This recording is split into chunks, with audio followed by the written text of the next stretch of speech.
Thad Frye. I'm here with Thad. Thank you for coming on. I'm super excited to talk to you and just learn from you about brain spotting and how the brain works, how my brain works. I mean, this will be interesting. So thanks Well, again. of course, we'll figure out how both of our brains work. So I'm excited to be here. Yes. It's always good to know how that Yeah. how you can get better with that one. So There you go. well, listen, man, you do something very interesting that I had not heard of until well, actually, I think up until I found you or Yeah. through Drew. I mean, I know that Yeah. Drew made the intro to us, but um, what what is brain spotting? Not to just Yeah. jump right in, but just to give a little Happy background here. to. Yeah. Absolutely. And I'm glad Drew was able to connect us. So let's see. So brain spotting is a somatic modality. So somatic being with the body. It was developed by a gentleman named Dr. David Grand, and he is a therapist out of New York. He was an EMDR therapist, eye movement desensitization and reprocessing. That's fun to say a bunch of times. So he wrote a book on it. He was a trainer. He was very involved in it, and he was actually he worked with people with anxiety and PTSD, but he also worked with athletes and other performers. And the way he actually developed it was working with an ice skater who was having issues from her life, like her earlier life responses, but it was actually showing up in her performance while she was skating. And while he was doing his EMDR, which was going back and forth between two different eye positions using his hand, he said as he was slowly going across that he noticed that her eyes started to wobble. And he said it felt like somebody grabbed his hand and said, stay right in that position. So he stayed in that position, which would be a fixed eye position rather than going between these two. And she was able to process even more than she'd done during her time of doing EMDR. And so much so that she was able to do, I believe it was called the triple loop. She was able to actually fully engage and go through the entire triple loop after they did their session. And then he knew he was on to something and worked with other therapists as clients. And those therapists took that on and then they kind of developed it from there. So that was the original kind of origin story. It was actually in sports performance. But the long and short of it is that we are working with the body differently. We're working with the parts of the brain differently than we might do through cognitive behavioral therapy, where we're working with the prefrontal cortex, the thinking brain. We're wanting to work with more of that limbic brain, so we could call it the mammalian brain. That's where the amygdala is, that little almond-shaped guy that's in the middle of our brains that has that fight, flight, freeze, or fawn response that is subconscious. So if something happens that startles us or something that is repetitively traumatic or disengaging, that shows up for us, but it also lets us work with what our felt sense in our body. So I'll do a quick version. We'd have somebody listen to bilateral stimulation through bilateral music. So listen to, stuff on Spotify, put in bilateral music, put on headphones so you can hear it. That's what makes it bilateral. And the sound, usually it's a calming sound. Maybe it has a light beat behind it. And it goes from your left ear and starts getting louder in your left ear. And then it quiets down and goes into your right ear. So it literally does that bilateral stimulation just like we would do if we were walking or if we were tapping on our legs. So that allows both hemispheres of our brain to basically be in contact, be talking with one another. Most people, it's pretty calming. So the amygdala usually calms down while we're doing this process. Then I would have the person, whatever they were working on, a performance issue, anxiety before a game. I would have them notice where they're feeling it in their body. It often is in stomach, solar plexus, chest, heart, throat, kind of in this midsection. Sometimes it can be hands or feet, but often here. Have them rated on a SUD scale, subjective unit of distress from 0 to 10. How much are they feeling it? Subjective, so whatever you say is correct. And then we help them find a fixed eye position. So sometimes they'll find it themselves in the room because you'll notice as they're telling you about the difficulty, their eyes keep on going to a certain area. And or you help them literally with a pointer. So all this is so that my shoulder doesn't give out because I'm holding my finger here and my shoulder gives out after doing this 6 or 7 times a day. So we help them literally find a fixed eye position. We stop in that position and then allow the magic to happen, which is access to the mid part of the brain and the body instead of just the thinking part of the brain. So I just threw a lot at you. But yeah, I just wanted to kind of walk you through that process. Yeah. I know that is a lot, especially for somebody like me who's who's trying to understand this. But Sure. so I guess like childhood trauma or Yeah. is that the category? I guess I mean so it can come up in any kind of trauma. You said. I mean, people Yeah. experience trauma like whatever it is along their life. So some of it's greater than others, but Yeah. childhood trauma, like just what would the practice of somebody coming to you with that be? Like, what would that look like? Yeah. And Yeah. yeah, that's I don't know if that makes sense, but Yeah, totally makes sense. So, even if I'm working with somebody around generalized anxiety disorder, PTSD, or if I'm working with a songwriter who's running into mental block, or somebody that is in sports and is retiring from their sport, whether it be after high school, college, or pros, all of those things, we're bringing ourselves into it. So the guidance might be around performance, like I can't do this, or this has been my identity, right? So I would work with them on honing in on what are you wanting to work on, what is here, what are you wanting to address. But ultimately, we're bringing it back to ourselves. I know that sounds silly, but I think sometimes we get so caught up in the persona that we have or the lack of ability we might now have. And so we'll go back and talk about parental wounds. We'll talk about what their family of origin was like. We'll talk about who was there for them and really supported them, who wasn't. Again, this is not about blaming or shaming parenting or whoever were the integral parts of their life, but it is about finding out where did people do a really good job about being seen and heard and valued, and where were they not, and how can we help them by going back to those earlier times through felt sense in the body. That's usually where we're holding it. So again, somebody can come in and say, I don't know, I just feel anxious. And they're not saying, hey, I feel anxious because my parents didn't get me when I was a kid and I really wanted to play the tuba and they wanted me to play football, right? That's usually not what they're bringing in. But as we lean into, let's just be curious, it's all about curiosity, meaning let's see where it goes. Where are you holding that anxiety? I'm holding it in my stomach. Okay. Can we have that interoception? Interoception is being able to be aware of what's going on internally, our internal world. So let's have that interoception. Let's turn that on more than your external, what's going on outside of you. And notice that anxiety. How much are you feeling it right now? 0 to 10. Feeling it now that I think about it and I'm kind of letting other things fade away. I don't know, 6 or 7. Is that okay? 6 or 7? Sure, 6 or 7. So just notice that. And then all we're going to do is we're going to help you find a fixed eye position. So maybe if you were doing that with me, I would notice that you were looking in different directions. And I might say, hey, Joe, I'm noticing you're looking up into your left right now. What would it be like to rest your eyes while you're listening to this bilateral music, while you're being with that felt sense in your body? And you're holding lightly that you're having anxiety. Maybe you don't have a lot of stories about anxiety. And we're just going to see where it goes. And the thing that often comes up, and it's kind of a bottom up processing, meaning we're working from the body and the midbrain to the prefrontal cortex, to the human part of our brain, rather than telling you like, oh, this is totally normal. Let's educate you. Psychoeducation on what might be going on, that goes in through the prefrontal cortex, and we hope that it goes down into the body. It doesn't always. We're more set up to actually, from an evolutionary standpoint and survival, that we need to have fight, flight, or freeze. We need to be aware of our body and able to continue. So anyway, this is a way of working with the way that the body wants to be worked with. yeah, it's man, it's such an interesting concept here. So I heard or I was reading that Lindsey Vaughn, like people like Lindsey Vaughn and Yeah. Dansby Swanson. I heard him talk about this. Yep.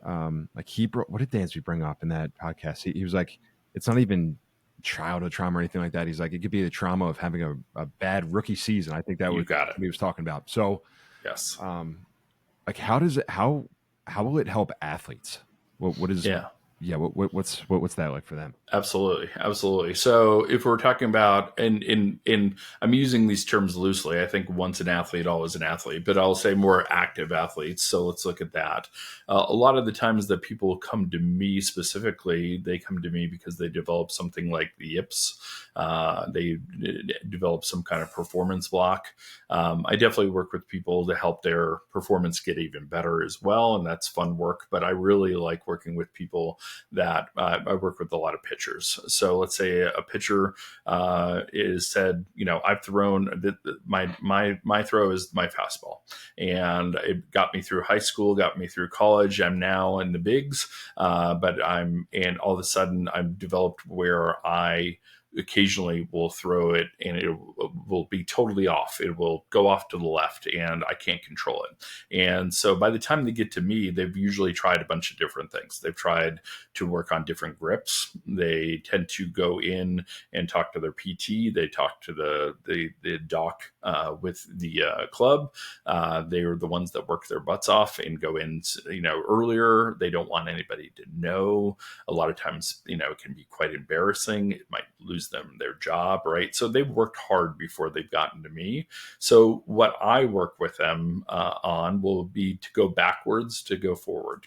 So I usually will ask them to write up lists of injuries. So any injuries, obviously within their sport, is where I start. So I don't care if you were 6 years old and you had a thumb injury, or if it happened last week. Tell me, write down a timeline of any injury you had, or write down any injuries outside the sport as well, so I know what that looks like. Any surgeries, any repetitive injuries, any concussions. Those are kind of the ones that I kind of highlight and look at. Then we look at relationships within your sport. So that can be the teams that you've been with, that can be coaches. Don't care if that was your little league coach or that was your coach last week. Again, what were those relationships were like? Were they supportive? Did they get you? Were they the hard love type of people, tough love type of people? Were they actually quite, traumatizing, actually? And then we look together on what some of those things might be that might actually be influencing the way that their bodies are reacting. And so to give an example of that, a lot of times it can be where people believe what their coach said when they were 8 years old. They might have rubbed dirt in it, acted like it was no big deal. Man, I'm 22. This is when I was 8. I'm so over it. But when you allow them to access how they've been, tell me about that memory of when that coach embarrassed you in front of the whole team and said, "We're going to run because of you," or you lost us the game that got us to, the World Series in Little League. People will often feel it, be able to remember what it felt like during that day. We can it's not just the memory of it where I can recall it, but I actually remember what the grass smelled like. I remember what my friend looked like when he looked at me like, "Yep, you lost the game for us. I hate you." All right. We feel that in our nervous system. And yes, we've done many things that have made that not a big deal we think, but we're still holding on to it. So how can I help an athlete go back and feel, what does that feel like? Let yourself be that 8-year-old kid. What do you feel in your body right now? And let's do our midbrain and body work to allow yourself to safely feel that and process it through. Because at the time you had to act like, "I'm fine. It's no big deal. I can, I need to bounce back. I'm not allowed to cry in front of these people. I'm not allowed to get mad.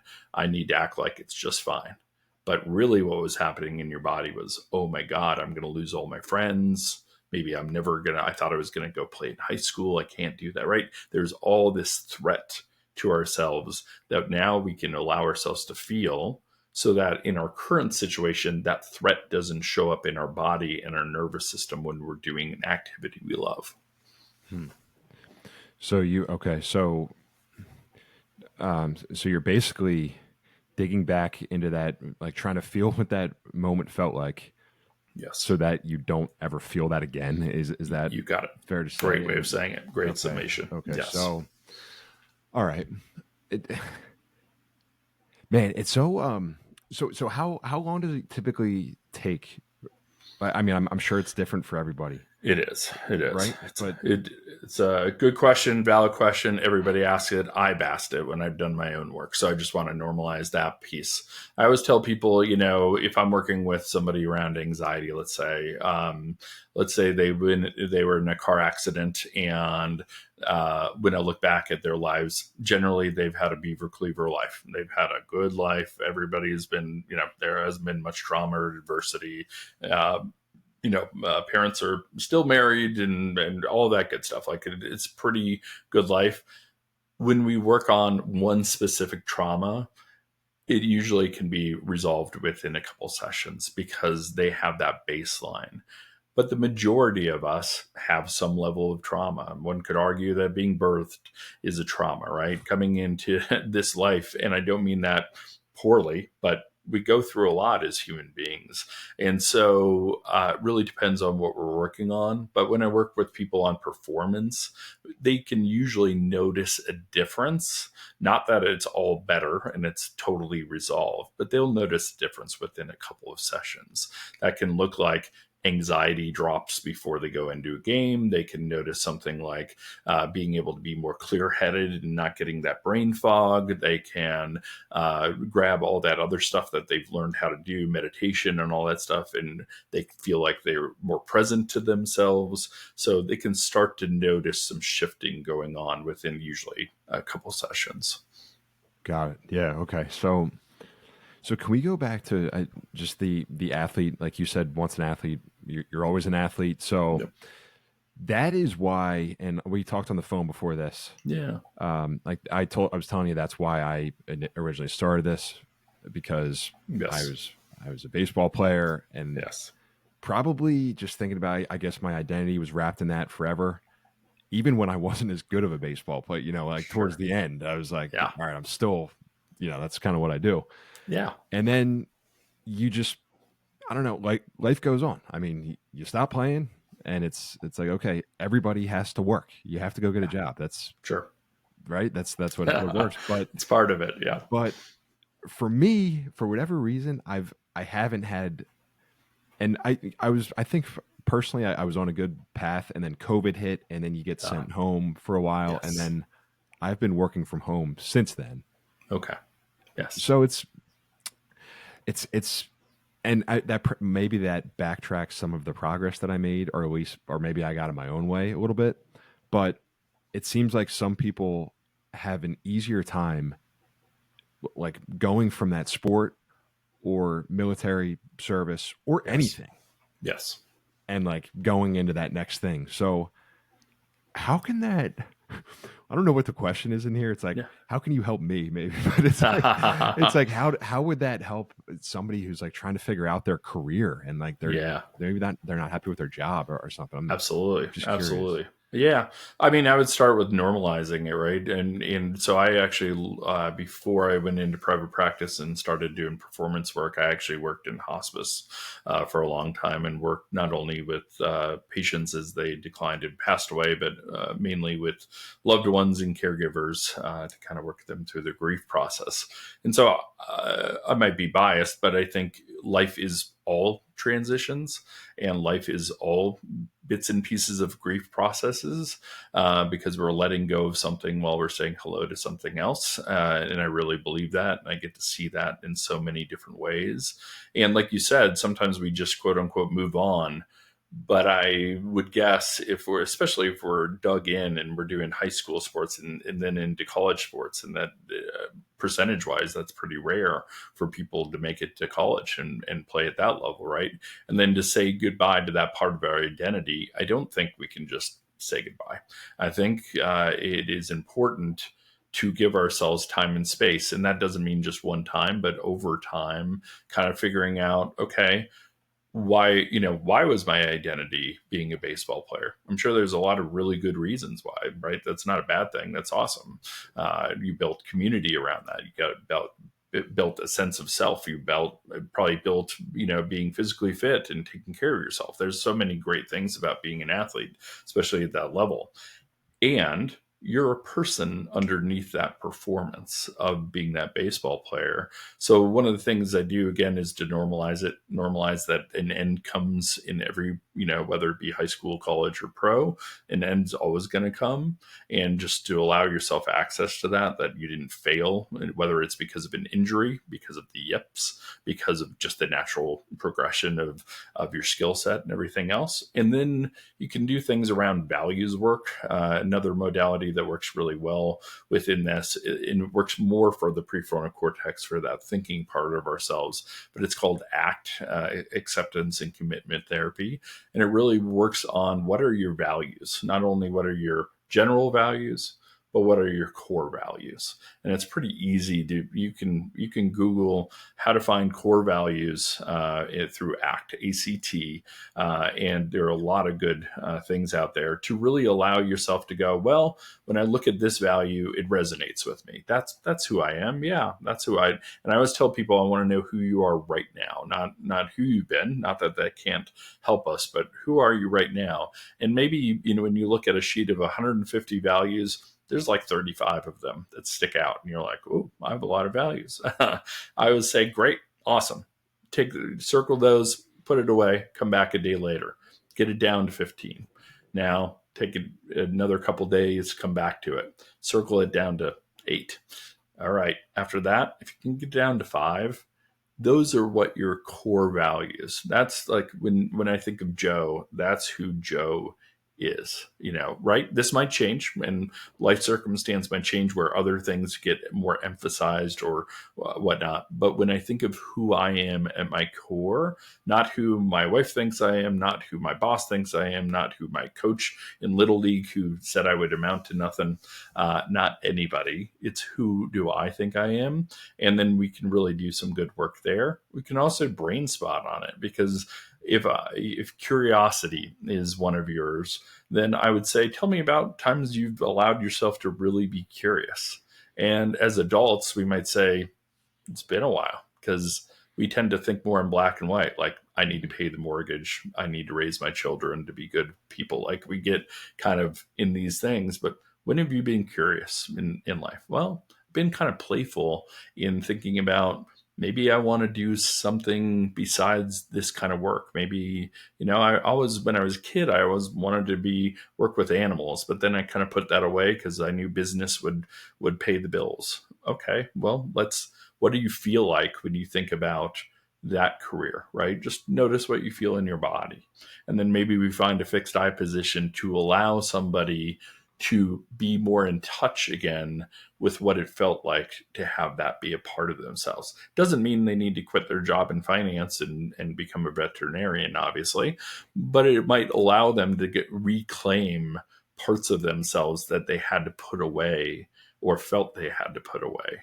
And so that's kind of the fun part of this work too, is to help people rediscover who they are, especially when they retire from their sport. Yeah, no, definitely. So the core values. See, when I hear that, because I've done over the years, I've done tons of that stuff. It's not specific to what are your values, but almost just like trying to figure out. Because I when I graduated from college, totally different guy. I think, and things that I value than I do now. Yes. But I still, at times, I'm like, all right, maybe these are things that I value, but how do I actually help that come out? Or like, how do I, I don't know if that makes any sense really, but it's like, maybe I can ask you, what are your values? Oh, geez. I don't mean to put you on the, you hit the hard hitting. Let's see. Things that kind of pop into my brain. And it's been a while since I've done this work myself, but one of the ones that is here is creativity. And it's definitely one that I put on the back burner a lot. And so I have a guitar that's staring me in the face over to my right now, and allowing myself to engage that playful creative part of me is really big. Integrity is definitely one of the ones that I think has been a core value and allows me to feel seated at the table, depending on who I'm with and how I hold myself.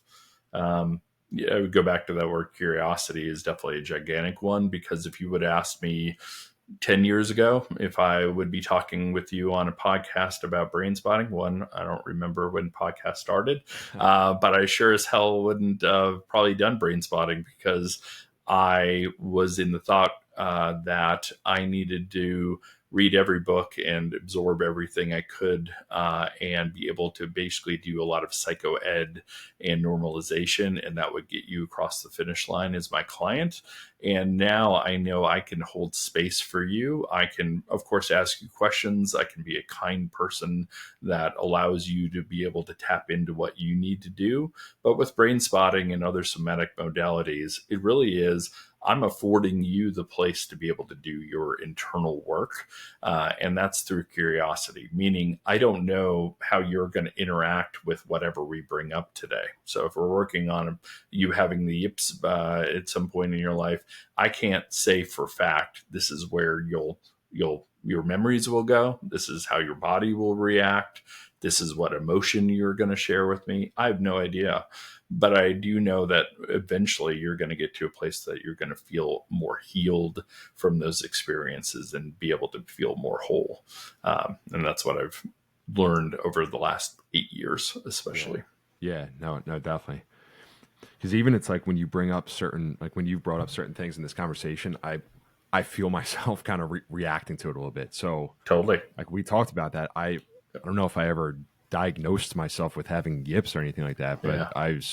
I definitely struggled throwing a baseball at times, and I thought it was like, dude, you Yeah. are so soft. Like, why can't you just Sure. figure this out? But Yeah. I don't know. Yeah, because even then, that's what I'm just curious about. It's like, why are the guys like Bryce Harper and Oh, I don't know, football, like you see Jalen Hurts and he catches a lot of heat for not whatever, sure. but Sure. it's almost like they're unfazed by anything. Yep. Yep. Is that Yeah. true? I mean, I or is mean, that well, great question. So I look at it in two ways. Uh, my guess is I don't want to speak for those two yeah, I gentlemen, know it's yeah. but I would venture to guess that there's something that they of course are affected by it. Now, are they able to perform and not be affected during their performance, if the performance is that game or that season or even their time in their sport? Maybe. It's a long time to go to not be affected. Is it showing up in other areas of their life? I would guess so. Also, like the positive way to look at it is maybe they have those mental skills, they have those breathing exercises, they process on things. So as they get met with these things that are difficult, right? Injuries, getting hit, all the things that come up, if they process it pretty quickly, talk about it, feel it, do whatever they need to, maybe they don't have to hold on to it. Where somebody who says, I feel alone, right? I don't want to speak for you, but a lot of the people that I work with that have some form of the yips feel very alone. They feel very isolated. They think there's something wrong with me. I need to fix me. And I'm not telling anybody else about this, or I'll tell one person, right? And so it can feel, being alone can be really scary when it comes down to that, because we usually end up leaving our sport. And we'll say it's because of burnout or it's because of other things, but it's really because all of a sudden our performance, we're not able to do what we did. So going back to those gentlemen that they're either able to really process and be able to, do their work before and after games to be able to present and be able to be that blank slate and just show up and do the work, and or they have something in their background, probably family of origin, that allows them to disassociate. And we all disassociate. Disassociating, looking at it through a positive, quote unquote positive lens, would be watching a really good movie and being so lost in the movie that we forget we're the ones eating popcorn and not in the movie, right? So that is that. But we have many other forms of dissociation because we've been through trauma, usually as children, but sometimes as adults, where we're not consciously aware of really being in our bodies, or we kind of block out things. So people, athletes are people too. So sometimes they bring their family of origin issues. I know live here in Boulder, Colorado, and I began not generalizing. I know plenty of people that don't have this, but I work with plenty of ultramarathoners. So think about that. They're running 50, 100 plus miles. You have to be able to disassociate from the pain of your hip, of your feet, of the blisters, of the time to be able to finish a race like that. And so, not saying all of them by any stretch of the imagination, but some of them have learned through childhood, I don't need to feel. That's a superpower in a way with their sport. And so sometimes when I work with them, they're like, ooh, I don't know if you can make me feel again. I don't know that I want to do that, because that might take me out of my sport. So sometimes there's fears like that too. So again, Mm-hmm. it can be through a positive lens, or it can be through a difficult lens that they may be able to present themselves in a way that they're unfazed. But we're all phased because we all have nervous systems and we're all humans. Yeah, So exactly. Yeah. And plus, I could see, I mean, you see so many successful people that they might appear successful on the surface, but then their personal life is a mess. They've been you got it. divorced 3 times, but it's You like got they're it. making, $100 million, whatever it is. Yeah. It's like, yeah, if you have one, maybe I'm curious then, would this work for one area of your life? Because if it works for one area of your life, but it doesn't work for your relationships, or it doesn't work for Sure. other things, like, is it almost a holistic picture? I If that, absolutely is great question. Absolutely is holistic, because really what we're talking about again is working with that mid part of the brain and the body. And so any associations that you made through those first, especially from birth on, well, one could argue before that, but birth on to 25, 26, when the brain is more fully maturated, all the ways that you feel about yourself, all the ways that you see the world, all the ways that you see safety or lack of safety, all your lived experiences through cultural lens, being alive during this time in this era, all that goes into how you say I'm Joe or I say I'm Thad. That's the lens that we're working through. So if you think about it from a brain perspective, all those different synapses are connected. Those that fire together wire together is kind of the saying. So some of them make logical sense when we're doing brain spotting, and somebody will start on an issue around a coach, the current coach in the bigs, and then it goes back to a father who loved them but would always ask them where they messed up in that game rather than supporting them, after a little league game, right? Those kind of make sense, where those memories might show up for them, or those body sensations might, right? Other times they'll go to places that don't make quote unquote sense, but make sense for the way that their brain wired those things together. And I don't need to decide whether like I said, if it doesn't make sense, I don't care. If they can feel it and they can process it, meaning feel it and be able to ride those waves, whether that be emotional waves or somatic waves, those feelings in their body, and they can get to a more regulated place, I don't care if it makes sense or not. We're again working with the subconscious brain. yeah. So, but can you almost be disillusioned to reality a little bit? It's like, just because, I mean, everybody has their own experiences, and you base probably a lot of your reactions to things based on your experience throughout your life. But Yes. at what point is it almost you're detached from the reality or the rest of your surroundings, where it's like, Sure. all right, let's Sure. wake up, like your Sure. own. Sure. Does that make Yeah. sense? Yeah. Oh, yeah, yeah, yeah. I would again. I mean this as a. I want to just normalize it, and I'm using the screen here. So if we think about it through again that subcortical lens, which means survival, right? Our subconscious and our body just want us to survive. They want us to be able to procreate and survive. That's really what we're looking at the end of the day, right? And so if we're looking at the top of the screen and we're looking at fight or flight, and freeze would be down in that. So think about it as hypervigilance, like I need the blood flow to go into my arms and legs so I can fight or I can run away, right? So I can survive. Hypo means hypervigilance, means shut down. So that's where we go, oh, I can't fight or flee. So I'm just going to shut down, and hopefully the wolf that's at the door will think I'm dead and move on, right? So we get in these patterns. Now, obviously, you're going to see that at the grocery store when the lady yells at the nice clerk, and you're like, why would she be like, all she said was, do you want your change back or have a nice day? And she's screaming at the person. That version, there could be many reasons why that is, but if we were looking at it through this lens, it can be because of that person's experience. They are in hypervigilance all the time. They are ready to fight all the time because probably they came from family of origin or life experience where it was threatening to them. And that safety, that feeling, again, that's why it's hard to talk about this stuff as clearly, because it's a felt sense. So she's walking around, doesn't know better, just thinks this is me. I'm this way. This is always who I've been. I would argue, no, you're holding on to this need to protect yourself, which is understandable. But if we actually allowed you to feel what that felt like and tell me more about the story of what your family of origin was like, find a fixed eye position, which again just allows access to that mid part of our brain where that fight, flight, or freeze memories and emotions we believed are housed there as well.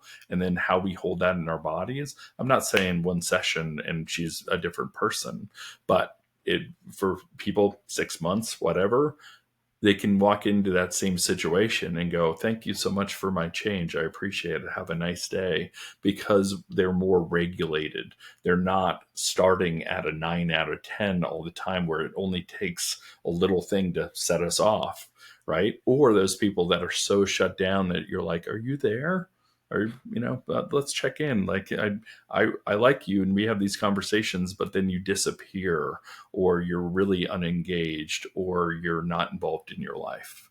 Tell me what's going on. That might be that more hypo vigilant. And again, I want to say to all of us who might explore this, these are not choices. These are subconscious. They usually come from our experience of safety.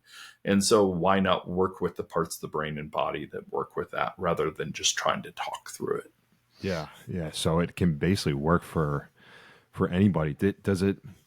It seems like I'm just thinking, if I'm listening to this and I'm like, all right, I want to figure something out in my life. It almost seems too good to be true, Sure.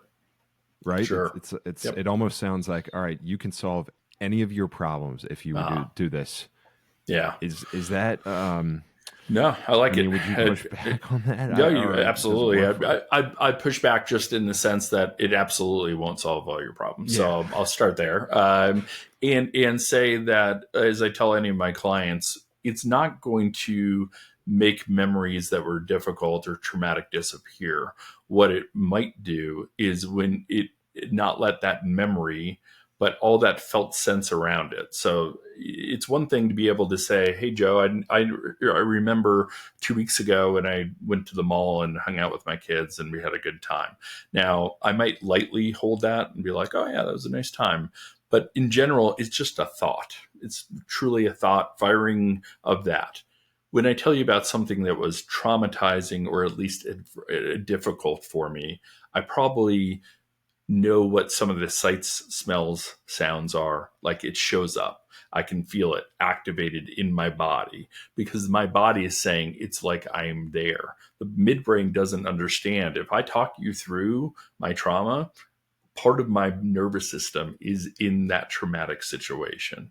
So that's what we help people, to allow them safety to enter back into those difficult situations and process it. Meaning, processing means just being able to feel it and know that ultimately they didn't die, or they didn't, whatever the scary thing was, they might be rejected from the team. I mean, again, it doesn't always have to be safety in the sense of survival.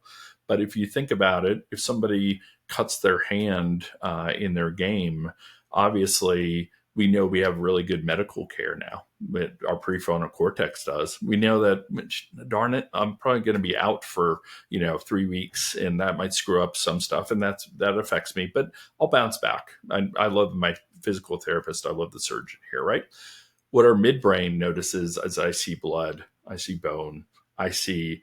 And it doesn't know the difference between, it doesn't understand, midbrain doesn't understand we're in modern times with all the modern things. It's saying this might be infected, I might die. How am I going to survive? So it is holding on to survival mechanisms. And our rational brain, and I'm sure people listening to this are like, that sounds stupid. I get it, totally get it.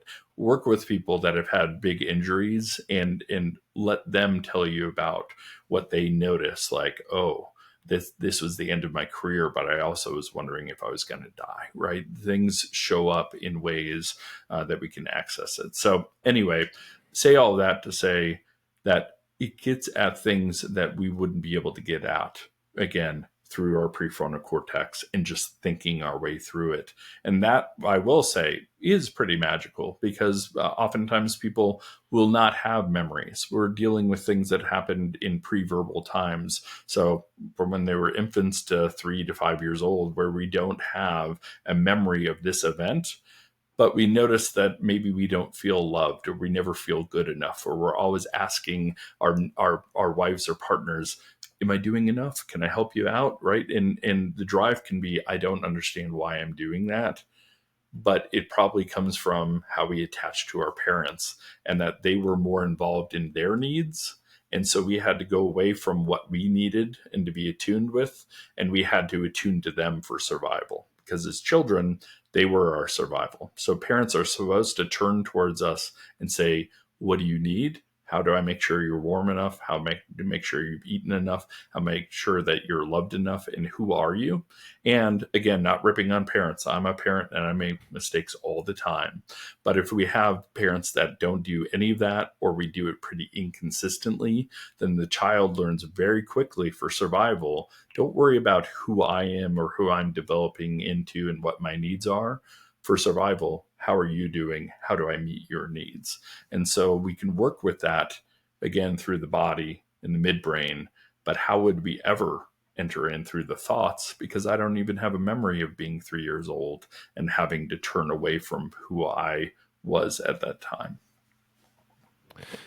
Man, it's so crazy. It's such a, yeah, especially because I'm not a parent yet, but I see some of my friends having kids Yeah, now, and they're, yeah, I mean, I'm not around them all the time, but it seems sure, like when I sure. am, that they're doing a really good job of that. Awesome, But awesome.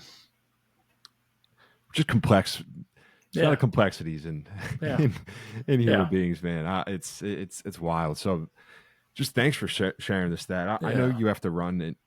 in a few minutes, and just Yeah, thanks for the time. I just, if you don't mind, I just want to ask you one more thing, because please. this is going back to the phone call that we had like a couple Yeah, weeks ago, and you were talking about like listening to your body and intuition, and I know yeah, that is really kind of weaved into a lot of what you've talked about today. But yeah. can you just share your thoughts around that, like listening to what your body's telling you and that intuition? Because everybody has it, but it doesn't seem like everybody follows it. That's for sure. That's definitely true. And so I'm going to call myself out as I'm talking to you about it. I am just as good as probably anybody listening to this at blocking that out, of listening, but then discounting. And I'm a therapist and I do this every day with people. So I just want to normalize that I was raised in this society where at this time we love the prefrontal cortex for a lot of good reasons. But when we think of smart people, when I say, hey, who's a smart person to you, you're probably thinking of people in business or in science, and those are smart people. Of course they are.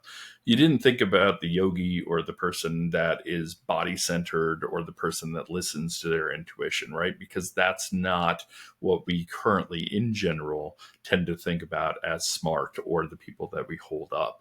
So I say that just to normalize it for all of us, and that I'm not trying to say I do this a lot better than anybody that might be listening to us right now. But what I will say is I noticed that throughout my life that I hold a lot of anxiety in my stomach.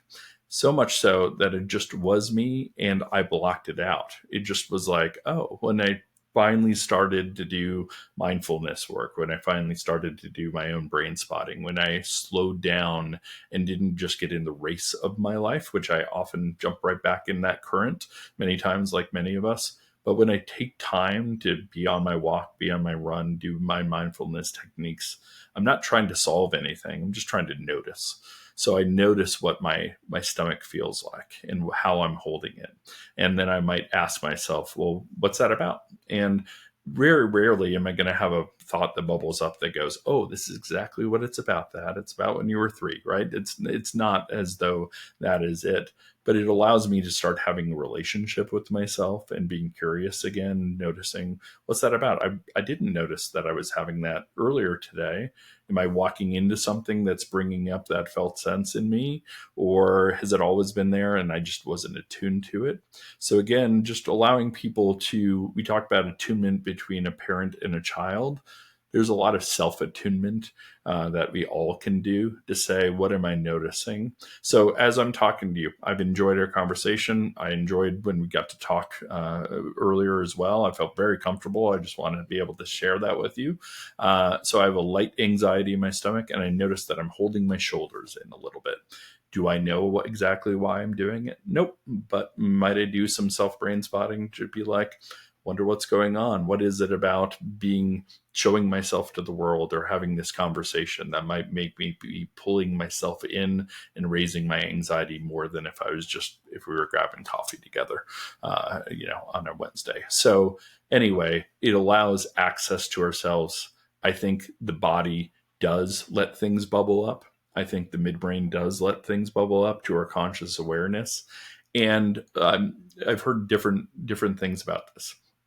But the subconscious subcortical brain, so below that prefrontal cortex, fires at such a fast rate, so much faster than our prefrontal cortex, yet we don't think it's the one driving the bus. It's driving the bus most of the time. We think because we think, therefore we are, therefore I am. Descartes, awesome. But that's not true. We have so many other things going on that are driving us. So why wouldn't we listen to what's driving us, right? Be curious and then do these type of work, brain spotting, EMDR, somatic experiencing, meditation, doing our athletic work, whatever it is, just being in the body differently.